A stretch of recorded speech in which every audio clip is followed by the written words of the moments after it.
On vous envoie la passe, la balle est au centre, le centre comme la région, à Yaoundé.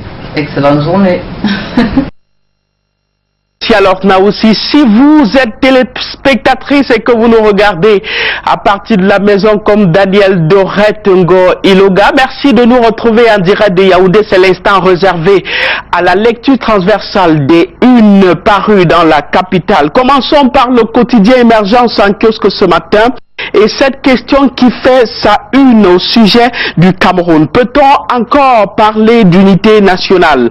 À l'orée de la célébration de la fête nationale de l'unité, le Cameroun fait face à de nombreuses fissures pendant que l'État s'investit pour que cette unité nationale soit une réalité. De multiples crises sécuritaires perturbent le processus. Crise dans les régions du nord-ouest et du sud-ouest, guerre contre Boko Haram à l'extrême nord, injustice sociale, tribalisme, autant de mots qui malmènent le vivre ensemble. 13 experts se prononcent sur la question dans les colonnes du quotidien Émergence en kiosque ce matin. À cause de tous ces mots, le quotidien Mutation, dans sa parution de ce vendredi, sonne l'alerte. Attention, danger. Il y a, parlant de l'unité nationale, il n'y a pas mal de vents qui font vaciller la flamme de cette unité nationale. Depuis 2 semaines, la présidence de la République veille comme le lait sur le feu à la communication autour de la 46e édition de la fête nationale de l'unité. Tous les médias capitaux publics sont mis à contribution pour magnifier en chœur l'intégration nationale et les réussites des politiques du vivre ensemble. Un concert de voix qui ne rend malheureusement pas inaudible les boulets recalcitrants à l'unité nationale. Mutation dresse en 8 tableaux un kaléidoscope de fléaux qui en 2018 mine encore la construction unitaire. Crise anglophone, décentralisation, corruption et détournement, équilibre régional, népotisme, mémoranda, tribalisme et enfin le découpage administratif. Et dans ce découpage administratif, les régions du nord-ouest et du sud-ouest portent leur colère et le quotidien d'expression anglaise The Guardian Post parution de ce matin dans la mouvance de célébration de la fête de l'unité s'intéresse aux fonctionnaires et aux militants du Rassemblement démocratique du peuple camerounais qui sont dans le viseur des séparatistes. Une menace plane depuis quelque temps dans les 2 régions en proie à la crise sécuritaire. Les sécessionnistes menacent ceux qui participeront à la célébration de la fête du 20 mai. Et malgré l'assurance des autorités administratives quant aux mesures sécuritaires prises, il y a à craindre.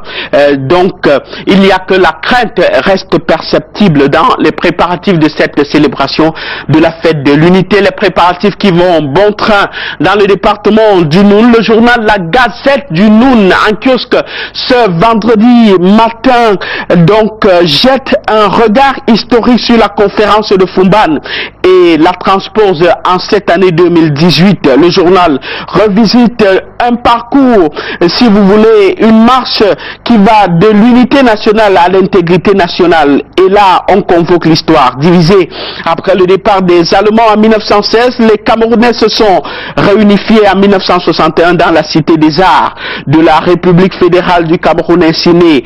On est passé à la République unie du Cameroun en 1972 pour la République du Cameroun qui a vu le jour en 1984. Mais nous en sommes à la célébration en 2018. Le quotidien Épervier propose un numéro spécial fête nationale de l'unité ce vendredi matin. Intérêt sur les forces armées camerounaises. Joseph Betty Assomo, fidèle dans l'action, écrit le journal. La célébration de la 46e fête nationale de l'unité se déroulera dans le calme et la sérénité sur l'ensemble du territoire, n'en déplaise aux oiseaux de mauvais augure. Assurance donnée par le ministre délégué à la présidence chargé de la défense himself. Un détachement des forces armées nigérianes prendra part à la grande parade militaire le 20 mai prochain devant le chef de l'État, les corps constitués d'autres prestigieux invités. Une présence qui confirme qu'après des décennies de bruit, le Cameroun et le Nigeria sont désormais résolument tournés et déterminés à unir leurs forces pour la défense de leur souveraineté et le combat contre le terrorisme. Pendant qu'ils sont enlevés et décapités par les terroristes dans les régions du nord-ouest et du sud-ouest, ce sont eux qui, à la moindre heure, font l'objet de scabreux procès médiatiques. Le ministre délégué à la présidence chargé de la défense est omniprésent dans tous les fronts pour motiver les hommes avec des messages de soutien et de réconfort du chef suprême des armées, mais aussi veiller à leur discipline et à la fiabilité des conditions d'exécution de leur mission. Épervier spécial s'intéresse aussi aux hommes spéciaux qui, dans cette mouvance de la fête de l'unité, se distingue. Le cas mis en exergue, c'est celui du préfet Antoine Bissaga du département de l'Océan qui prône le vivre ensemble. C'est un administrateur affable et pétri d'expérience qui nous édifie sur les sujets portant sur le vivre ensemble, la sécurité, l'éducation, le social ainsi que l'agroalimentaire, revisité dans son unité administrative. Plus de détails en pages 10 et 11 de Épervier spécial, parution de ce vendredi. Intéressons-nous avec le journal La Colombe aux élections sénatoriales 2018 passées. Après le vote massif de ses conseillers municipaux, le Mungo est en droit d'espérer, écrit le journal. En obtenant un pourcentage élogieux dans le département du Mungo, la liste conduite par Geneviève Chouès a reçu un important coup de pouce pour booster son pourcentage dans la région du littoral où 6 listes étaient en compétition. Mais ces élus du Rassemblement démocratique du peuple camerounais sauront-ils se montrer à la hauteur de l'engagement des conseillers municipaux? Un vent d'élection aussi, toujours dans le littoral, mais à Douala 5e. Le journal Afrique Attitude en kiosque ce matin, paraphrasant Nji Ayoumenini Mazou, écrit à Douala 5e, le RDPC sortira vainqueur des prochaines consultations électorales. C'est un objectif, mais celui porté par l'ensemble des militants déterminés et soudés derrière Paul Biya et sa politique des grandes réalisations.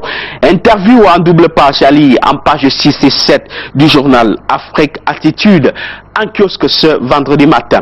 Le Démocrate Info est en kiosque aussi ce vendredi matin. Le journal nous amène à Kribi où, écrit-il, les populations autochtones sont sur le pied de guerre. Les grands projets supposés réduire la pauvreté dans l'ensemble du département de l'Océan au sud du pays suscitent plutôt de vives tensions au sein des populations riveraines, supposées apporter des mutations considérables dans le vécu quotidien des populations riveraines situées sur la bande côtière Kribi-Campo. Celles-ci sont plutôt réduites à un appauvrissement criard avec des dépossessions de leurs terres par des personnes imaginaires qui ont touché de l'argent en lieu et place des vrais ayants droit, dont certains comparaissent déjà au tribunal criminel spécial.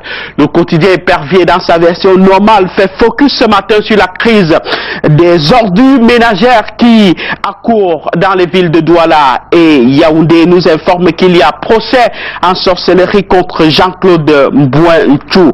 Un ensemble de questionnements qui suscitent cette conclusion du journal. Qui sont derrière la campagne de désinformation qui fait du ministre de l'Urbanisme et du Développement urbain le principal responsable de l'amoncellement des montagnes d'ordures ménagères dans les villes francophones? Que savent ceux-là du contrat qui lie la société de ramassage des ordures au gouvernement camerounais? Jean-Claude Mbouenchou n'est pas responsable, écrit le journal.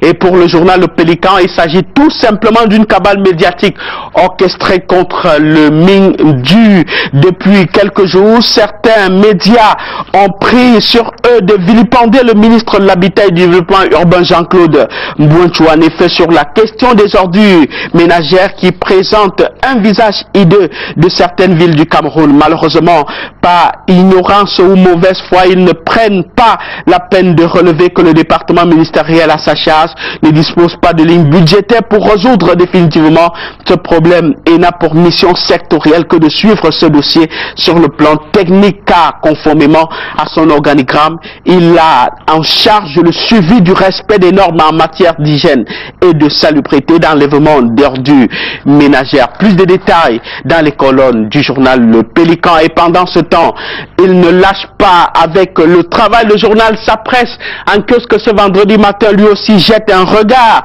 sur l'aménagement de la voirie urbaine et constate que le ministre de l'Habitat et du Développement urbain met la pression sur la ville de Douala.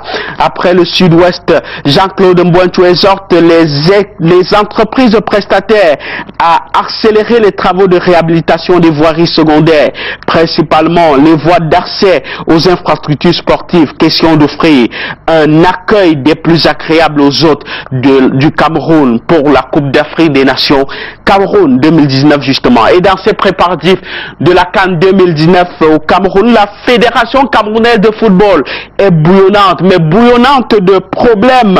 Une crise secoue cette maison. Le journal Investigation nous informe que Abega Guinée sert une patate chaude à son patron. La réponse à la demande d'explication à lui adressée par le président du comité de normalisation, Maître Dieudonné Api, fait des gorges chaudes, écrit le journal.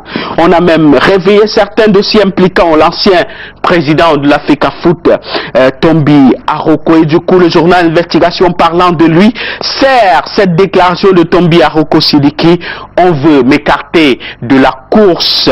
Dans un entretien accordé à la chaîne de radio RSI basée à Douala, l'ancien président de la FECAFOOT dénonce une cabale et une campagne de dénigrement contre sa personne. Plus de détails en page 3 du journal Investigation en kiosque ce matin. Stop et fin, revue de presse, la dernière de la semaine en direct de Yaoundé. La suite, c'est avec vous à Douala. Excellent week-end à vous et à ceux qui nous regardent à la maison. La semaine de l'unité qui s'achève, ce sera donc terminé avec le 20 mai, la célébration du 20 mai sur l'ensemble du réseau national. Très très bonne fête de l'unité. Arnaud Guéfac par anticipation, et là tout de suite... On lui dit bonne fête, hein. C'est vrai qu'il sera du côté, j'imagine, du palais. Vous savez, Arnaud Guéfac, c'est quelqu'un qui a de très bonnes relations. Exact. Ceci pour la qualité de son travail. On a vu sur Canada les récompenses de part et d'autre. Et lui aussi nous a ramené quelques trophées cette année. Donc, je ne sais pas s'il va prendre le vol ce soir ou demain matin pour la fête nationale de l'unité du côté du palais, et il va justement ouvrir la deuxième partie de cette revue de presse. Pendant ce temps, je lui dis bonjour et je vais faire un tour à la cuisine pour vous offrir une tasse, thé, café. Allez, tout de suite. Pour moi bonjour Michael, et à tout à l'heure. Bonjour Aimé. Je reste fidèle là et je vous écoute depuis la cuisine. Prenez quand même ma commande, non? Café au lait. Un petit courrier pour moi, ça devrait aller, et un seul tarot de sucre. Allez, je vous laisse entre vous. Moi, je reviens dans un instant. Okay. À tout de suite. Bonjour Michael. Bonjour Patricia. Comment ça se prépare la fête de l'unité? Écoutez, ça se prépare très bien. On est prêt, bien sûr, à célébrer cette fête de l'unité dimanche prochain. Ça se prépare très bien. Rien qu'à voir avec des organisations, avec des autorités, des répétitions, défilés, et bien d'autres, les mesures qui sont prises. Écoutez, on croit simplement que tout se prépare bien. C'est clair que c'est la ferveur patriote qui sera mise en évidence, et la fête de l'unité nationale qui fait les choux gras de la presse. On démarre par la nouvelle expression. La nouvelle expression qui parle aussi de fête de l'unité ce matin, mais avant on commence par le pied de une de ce journal qui nous plonge dans les couloirs du tribunal criminel spécial pour parler de l'opération Épervier. Le chemin de croix d'Amadou Bamoulke, ancien directeur général de la CRTV, et de Polycarpe Ababa, ancien ministre des Finances, les deux qui ne cessent de piaffer sur le banc des accusés dans la procédure qui semble s'être embourbée depuis quelque temps. L'affaire appelée depuis pratiquement un an devant le tribunal criminel spécial tarde à décoller jusqu'ici, et pour les avocats d'Amadou Bamoulke, leur client est seulement victime d'un acharnement judiciaire. L'ancien directeur général de la CRTV est croué à la prison de Konengi à Yaoundé depuis le 29 juillet 2016, et depuis quelque temps dans l'Union de la presse francophone et autres ONG ONG réclament sa mise en liberté immédiate. L'audience qui s'est tenue hier a été remise le 8 juin 2018. Le tribunal estime, écrit la Nouvelle Expression, que la demande de suspension introduite par Amadou Vamouké ne devrait l'emporter sur le déroulé de la procédure. La grande une du quotidien La Nouvelle Expression de ce matin nous parle de la fête du 20 mai, quand les sécessionnistes imposent la psychose au Cameroun à l'approche de cette fête. Dans un communiqué signé du 15 mai dernier, le préfet du département de la Ménois porte à la connaissance de la population de son ressort que par arrêté préfectoral du 14 mai portant suspension et réglementation de la circulation dans le département de la Ménois de l'activité des mototaxis, et pour compter de la date de cet arrêté, elles sont suspendues dans certaines localités de son ressort de commandement. Les conducteurs des engins à deux roues sont donc sommés de respecter la mesure qui a été prise par l'autorité. Pour le préfet du département de la Ménois, il est question d'assurer une fête dans la sécurité pour tous les citoyens. Par ailleurs, dans les villes et villages des 6 arrondissements de la Ménois, des 6 arrondissements autres que ceux concernés par la mesure de suspension, l'activité des mototaxis est réglementée entre 5h du matin et 22h du soir, et ce jusqu'à nouvel ordre selon les prescriptions du préfet. Et le journal La Nouvelle Expression qui nous rappelle qu'en dehors de la Ménois, dans la région du littoral comme dans la capitale camerounaise à Yaoundé, tout est mis en œuvre pour qu'il n'y ait pas de troubles et que tout se passe dans la cohésion totale. Une fête sous la peur justement qui se prépare au Cameroun. Cependant, le Cameroun People's Party, le parti de Kawala, annonce qu'il ne participera pas au défilé du 20 mai, et comme en 2016 et 2017, le parti réaffirme sa non-participation à ce défilé. La principale information qui ressort d'un communiqué rendu public il y a quelques jours par Kawala. Celle-ci tient par contre à préciser que les militants et sympathisants du CPP célébreront l'unité nationale en organisant des rassemblements et actions visant à édifier les Camerounais sur le véritable sens de l'unité nationale et la meilleure manière de construire cette dernière dans le contexte actuel. La décision de non-participation du CPP au défilé du 20 mai, écrit La Nouvelle Expression, s'appuie sur les raisons déjà invoquées en 2016 et en 2017. Entre autres violations des droits et libertés des Camerounais, et aussi la mauvaise gestion de la crise anglophone. Et on parle toujours de la fête de l'unité avec le quotidien Info Matin en kiosque également ce vendredi matin, qui nous parle de l'armée qui est en mode séduction. La base 101 de Van à Yaoundé qui a ouvert ses portes au public depuis quelques jours maintenant. Les populations civiles peuvent côtoyer les forces de défense et de sécurité camerounaises avec qui elles discutent. C'est donc une innovation dans la célébration de cette fête du 20 mai au Cameroun dans le cadre de ces festivités, dont le ministre délégué à la présidence de la République chargé de la défense a organisé donc depuis hier des journées portes ouvertes à cette base aérienne. L'objectif principal des dites journées, selon le communiqué du MINDEF, vise à renforcer le lien armée-nation et vise également à faire connaître du grand public l'outil militaire de la défense, ses moyens d'action et son organisation à travers une présentation des différents métiers, filières de recrutement et profils de carrière afin de susciter des vocations au métier des armées et de la gendarmerie. L'opération se poursuivra jusqu'à demain samedi. Armée de terre, armée de l'air, marine, leurs composantes différentes ainsi que la gendarmerie seront fortement représentées grâce aux guides chargés d'expliquer le fonctionnement de leurs domaines respectifs aux nombreux curieux qui font le déplacement de Yaoundé. La crise anglophone bat à la une du quotidien Info Matin qui revient sur cette sortie de la conférence épiscopale nationale du Cameroun, une lettre que le journal qualifie de curieuse. Hier donc, la conférence épiscopale a publié ce que le journal appelle d'étranges cris de détresse en direction de tous les Camerounais et aux hommes de bonne volonté appelant à la médiation sur la crise anglophone. Signé du président Samir Keda, la conférence épiscopale constate que cette crise met en danger la vie des personnes, la sécurité des biens et la cohésion sociale, et de la conférence épiscopale qui demande aux uns et aux autres la cessation de toute forme de violence, d'arrêter de s'entretuer justement et de reprendre le chemin du dialogue, de la réconciliation, de la justice et de la paix.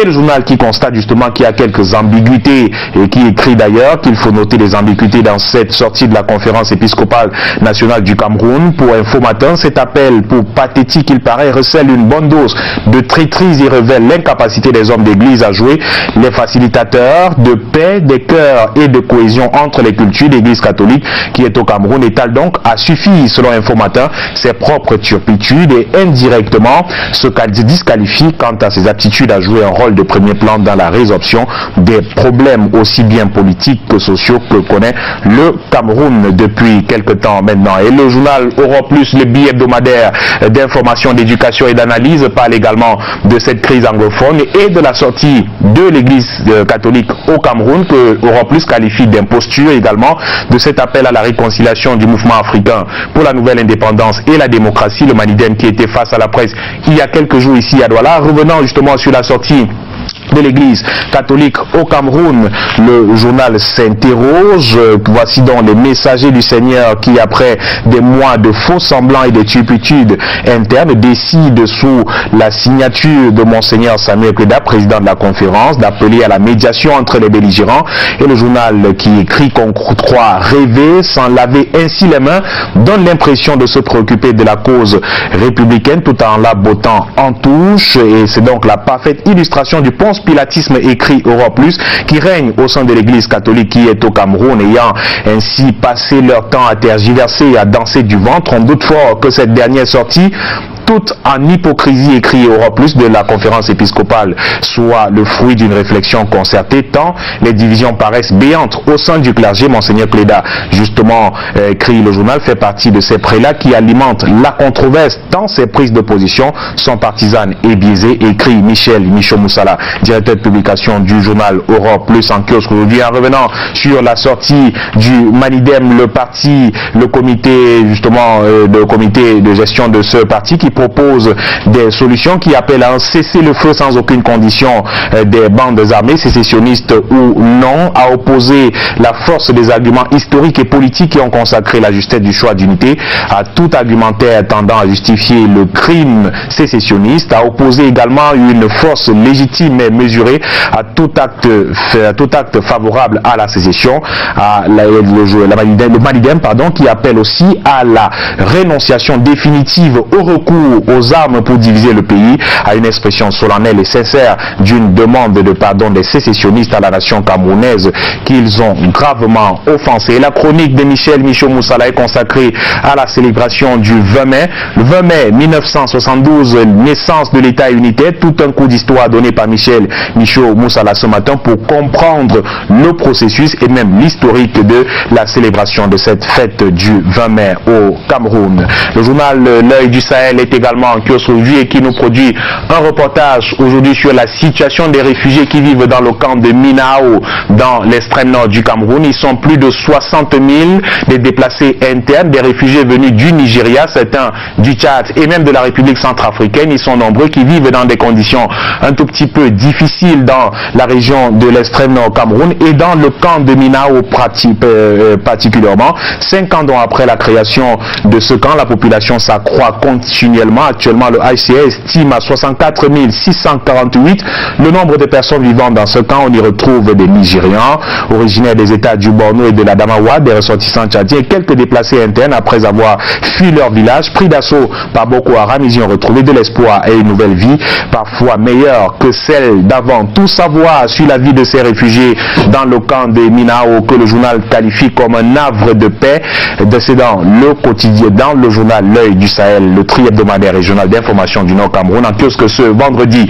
Le journal qui nous parle à sa grande une du marché du sucre dans notre pays et les vérités du ministre du Commerce, Luc Magloire Baga Atangana, qui a accordé un entretien de 2 pages au journal L'Œil du Sahel, en kiosque ce vendredi. Pour Luc Magloire Baga Atangana, le problème du sucre sera géré de manière durable lorsque la production nationale sera à même de couvrir la demande. Et justement, il nous apprend dans L'Œil du Sahel ce matin que la Sosucam produit entre 110 000 tonnes avec des pointes à 130 000 tonnes de sucre pour des besoins qui sont de l'ordre de 200 000 tonnes par an. La Sosucam est donc aujourd'hui dans une situation de monopole de fait, ce qui n'est pas bien en économie. L'ensemble annonce le ministre du Commerce Luc Mbagwa à Tangana. L'entretien de 2 pages est à lire dans le tri-hebdomadaire régional d'information du Nord Cameroun, L'Œil du Sahel, en kiosque ce vendredi. Et le journal Afrique Info en kiosque également aujourd'hui reparle du marché du sucre. Le PDG de Sosucam qui écrase ses ennemis. Marché du sucre au Cameroun justement. Certains membres du gouvernement et leur relais en Occident prêts à sacrifier la société sucrière du Cameroun à l'autel du matérialisme. Lui, Inda, qui joue sa carte et tourne en dérision cette clique de traîtres et le président de la République sur instruction qui suspend dans les autorisations d'importation du sucre et sauve près de 8000 emplois à la Sosucam au Cameroun. La grande une du journal de Njelfis ce matin nous parle de la vision pour l'émergence du Cameroun à l'horizon 2035. Un homme qui a cette même vision que le président de la République, Sa Majesté Samuel Libok Mbey, c'est ainsi qu'il s'appelle. C'est un orfèvre politique et ex-haut commissaire du Cameroun en Grande-Bretagne qui demeure fidèle au président Paul Biya, ayant la même vision politique que ce dernier de développement. L'autorité traditionnelle du Dion Ekele entend ainsi ajouter une pierre à l'édifice de la construction nationale du Cameroun. Et le bandeau d'Afrique Info de ce matin nous parle une fois encore d'Alucam Socatral, cette société qui se trouve un tout petit peu dans la tourmente depuis quelque temps avec une employée accusée d'un détournement de plus d'1 milliard de francs CFA. L'argent destiné à la réfection de l'hostellerie de la Sanaga serait tombé dans son escarcelle. La super employée du Cameroun, comme la présente le journal, cumulade devant l'éternel de plus de 8 postes de responsabilité à Alucam Socatral, ploie désormais sous ses nombreuses frasques. Elle s'appelle Maudit Coco Angèle, que le journal présente ce matin comme la femme qui semble avoir pris en otage la société Alucam Socatral et appelle justement à l'intervention des pouvoirs publics, notamment le premier ministère qui a en charge cette entreprise Alucam Socatral. C'est avec Afrique Info que nous mettons en terme à cette revue de presse de vendredi à Douala. Merci Michael. Aujourd'hui, nous célébrons les Eric. C'est suggestif parce que vous devez forcément connaître. On pense d'ailleurs à notre Eric Zesbi Poundeux, réalisateur attitré de Canal Matin. Ils sont nombreux, en tout cas. Eric Varémy du 4e pouvoir. On n'oublie pas Eric Tchana, Eric Tanankou. En tout cas, ils sont très nombreux. Des Eric. Oui, des Eric, ils sont très nombreux, vous l'avez dit. Je pense Toubgo à Eric Tatogoum, c'est un ami, il est conducteur de taxi, il nous regarde ou alors il nous écoutera peut-être tout à l'heure sur les ondes de Suite FM. D'Eric, il y en a plusieurs, vous en avez déjà cité. Je vais une fois de plus dire bonjour et bonne fête à Eric Poundeux, notre réalisateur. Ils sont et c'est un crime de lèse-majesté que de ne pas penser à notre directeur général, monsieur Eric Joseph Fosso.